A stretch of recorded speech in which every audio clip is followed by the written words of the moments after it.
வணக்கம். மீண்டும் மற்றொரு இன்றைய பதிவு நிகழ்ச்சியினூடாக சந்தித்திருக்கின்றோம். பருத்தித்துறை நகர சபையினரால் பணியாளருக்கு சபையால் வழங்கப்பட வேண்டும் என்ற 40% சம்பள அதிகரிப்புக்கு நிதியின்மை காரணமாக சபையால் நிதி வழங்க முடியாதுள்ளதாகவும் இதனால் நீதிமன்றத்தை நாடுவதென்று தீர்மானிக்கப்பட்டுள்ளது. சபை அமர்வானது பருத்தித்துறை நகர சபையின் மாதாந்த அமர்வு அதன் தவிசாளர் வின்சென்ட் டி போல் டக்ளஸ் போல் தலைமையில் ஆரம்பமானது. இதில் முதலாவதாக கடந்த கூட்ட அறிக்கை தொடர்பாக எடுக்கப்பட்ட நடவடிக்கைகள் தொடர்பாக ஆராயப்பட்டதை தொடர்ந்து அமைக்கப்பட்ட வீதிகளின் ஓரங்களை செப்பனிடுதல், வீதி விளக்குகளை விரைவாக பொருத்துதல், நகரசபை எல்லைக்குட்பட்ட பகுதிகளில் அறநெறி பாடசாலைகள் உருவாக்குவதை ஊக்குவித்தல், இலங்கை போக்குவரத்து சபைக்கு நவீன சந்தை தொகுதி அமைந்துள்ள பகுதியில் அலுவலகம் ஒன்றினை அமைத்து கொடுத்தல், வாடகை முச்சக்கர வண்டிகளை ஒழுங்குபடுத்துதல், வரி அறவிடுதல், நவீன சந்தை பகுதியில் தனியார் அரச பேருந்துகள் தரிப்பிடம் போன்றவற்றை பருத்தித்துறை போலீசார் கண்காணித்தல், சபை தீர்மானங்களை ஒழுங்கமைத்தல், நவீன சந்தை பகுதியில் மேல் பகுதி மழைநீர் ஒழுக்கு ஏற்படுவதாகவும் அதனை நிரந்தர தீர்வாக எட்டுவதற்குரிய நடவடிக்கை எடுத்தல் வேண்டும் என்றும் ஊழியர்களுக்கான 40% கொடுப்பனவு அதிகரிப்பை வழங்க வேண்டும் என்று வழங்கப்பட்டு சுற்று நிறுவனம் தொடர்பாக ஆராயப்பட்டு அதனை வழங்குவதற்கு நிதி சபையிடம் இல்லை என்றும் இதனால் மத்திய அரசின் சுற்று நிறுவனத்தை மன்றனூடாக ரிட் சவாலுக்கு உட்படுத்துவதென்றும் தெரிவித்திருந்தது.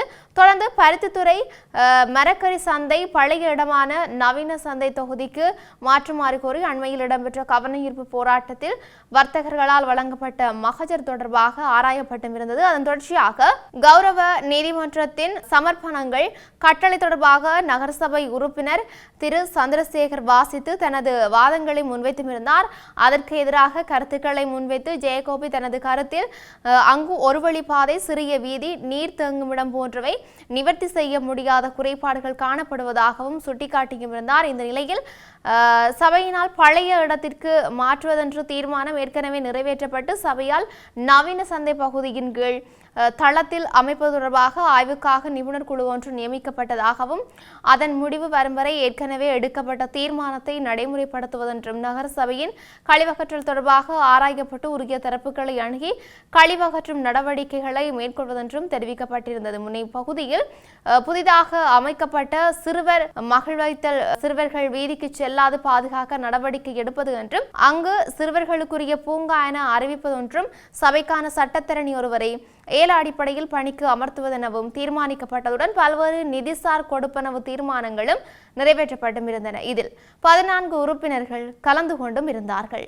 இவை எப்படி இருக்க, தேசிய கிறிஸ்தவ மன்ற ஆயர் பேரவையினரால் இனப்படுகொலைக்கு நீதி வேண்டி செம்மணி உடனிருப்பு வேண்டுதல் என்று செம்மணி அணையாதீப சுற்றுவட்டத்தில் முன்னெடுக்கப்பட்டது. இன்று காலை முன்னெடுக்கப்பட்ட இந்த அடையாள போராட்டத்தில் இலங்கையின் பல்வேறு மாவட்டங்களின் மறைமாவட்ட ஆயர்கள், அருட் சகோதரர்கள், பல கத்தோலிக்க பிரமுகர்கள் பங்கெடுத்தும் இருந்தார்கள். முன்னதாக அணையாதீப தூவிக்கு மலர் மாலை அணிவித்து அஞ்சலி செலுத்திய தேசிய கிறிஸ்தவ மன்ற ஆயர் பேரவையினர் அங்கிருந்து ஊர்வலமாக சித்துப்பாத்தி மயானம் சுற்றுவட்டம் சென்று அங்கு அஞ்சலி செலுத்தியும் இருந்தார்கள். இதன் பின்னர் ஊடகங்களுக்கு கருத்து கூறிய தேசிய கிறிஸ்தவ மன்ற ஆயர் பேரவையின் பொதுச் செயலாளர் சுஜிதர் சிவநாயகம், செம்மணி மனித புதைகுழி தொடர்பான தகவல்கள் மீண்டும் பல தமிழ் மற்றும் சில ஆங்கில ஊடகங்களின் வழியாக வெளிக்கொணரப்பட்டிருப்பதை குறித்து இலங்கை தேசிய கிறிஸ்தவ மன்றம் அதன் ஆழ்ந்த கவனத்தை ஈர்த்தும் இருக்கின்றது. இருப்பினும் இது தொடர்பான செய்திகள் குறித்து பிரதான சிங்கள ஊடகங்களின் கவனம் குறைவாக இருப்பது மிகவும் கவலைக்குரியது. ஒரு நாடாக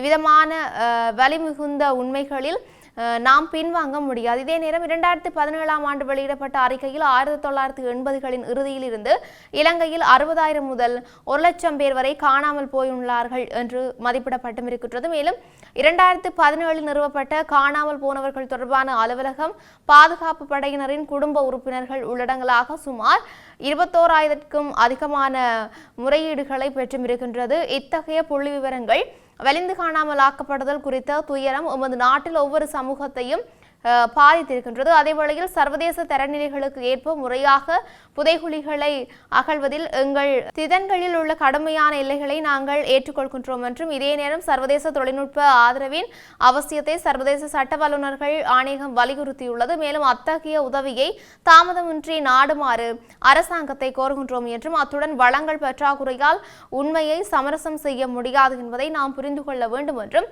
செம்மணி மனித புதைகுழி தனித்துவமான வேதனையை வெளிப்படுத்த கருதுகின்றது. மற்ற மனித புதைகுழிகளில் இளையோர் மற்றும் முதியோர் எலும்பு கூடுகள் கண்டுபிடிக்கப்பட்டுள்ள போதிலும் இங்கு பாடசாலை பைகள் மற்றும் குழந்தைகளின் விளையாட்டு பொருட்கள் அகழ்ந்தெடுக்கப்பட்டிருந்தன. இவை உயிர்கள் அழிந்ததையும் மேலும் நமது நாட்டை சிதைத்த இன அரசியல் பரிமாணத்தையும் காட்சிப்படுத்தியும் இருந்தன. இவ் அகழ்வுகள் மீதான மௌனம் சமூகங்களுக்கு இடையிலான அவநம்பிக்கையை மேலும் ஆழப்படுத்துவதோடு போரின் காயங்களை நீடிக்க செய்யும் ஆபத்தும் இதில் உள்ளது. செம்மணி மனித புதைகுழி விசாரணை முழுமையாகவும் வெளிப்படையாகவும் நிறைவுக்கு கொண்டு வரப்படும் பட்சத்தில் அது தமது காணாமல் போன உறவுகளுக்கான பதில்களை இன்றும் தேடி அலையும் குடும்பங்களுக்கு ஓரளவு நீதியை வழங்குவதோடு மட்டுமல்லாமல் நீதி தாமதிக்கப்பட்டாலும் அது மறுக்கப்பட மாட்டாது என்ற நம்பிக்கையை மக்களுக்கு தரக்கூடிய ஒளிக்கீற்றாக இருக்கும் என்பதில் ஐயமில்லை. அந்த வகையில் இந்த நாட்டின் மக்களாகவும் பாதிக்கப்பட்டவர்களோடும் அவர்களின் குடும்பத்தினரோடும் நாங்கள் எங்களை அடையாளப்படுத்துகின்றோம் என்று சொல்லியும் வலியுறுத்தியிருந்தார்கள்.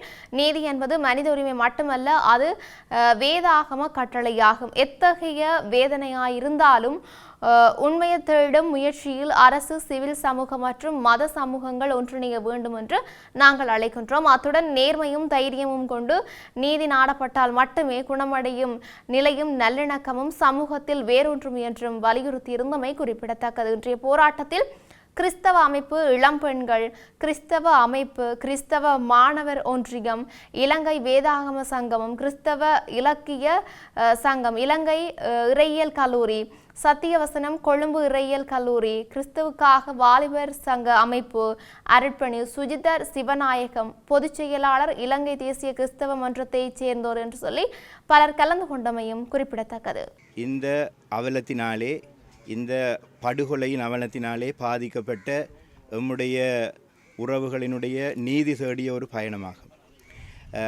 இலங்கை தேசிய கிறிஸ்தவ மன்றமாக உலக திருச்சபையினுடைய தொடர்புகளில் நாங்கள் இயங்கி வருகின்றோம். இதற்கு முன்பு நாங்கள் பலவிதமான அறிக்கைகளை வெளியிட்டிருக்கின்றோம். ஆனால் இது முதல் தடவையாக மக்களோடு மக்களாக இணைந்து இந்த இடத்திலே நாங்கள் வந்திருப்பது எங்களுடைய துக்கத்தை அவர்களோடு பகிர்ந்து கொள்வது மட்டுமல்ல, எதிர்காலத்திலே நாங்கள் எவ்வாறு ஒன்றாக இணைந்து இந்த நீதி தேடுகின்ற பயணத்திலே செயற்பட முடியும் என்பதை நாங்கள் மக்களுக்கு வெளிப்படுத்துவதற்காகவும் வந்திருக்கின்றோம். எங்களை பொறுத்தவரையிலே எங்களுடைய அறிக்கைகளிலே நாங்கள் பிரதானமாக 2 விடயங்களை தெரிவித்திருக்கின்றோம். ஒன்று, இந்த மனித புதைகுழி, செம்மணி மனித புதைகுழியும் இதனோடு தொடர்புடைய மனித மீறல்களினுடைய சம்பவங்கள் தொடர்பாக மற்றைய மீடியாக்களிலே கொடுக்கப்படுகின்ற கவனத்திலும் பார்க்க சிங்கள மீடியாக்களிலே கொடுக்கப்படுகின்ற கவனத்தினுடைய குறைபாடை குறித்து நாங்கள் தெளிவாக கூறியிருக்கின்றோம்.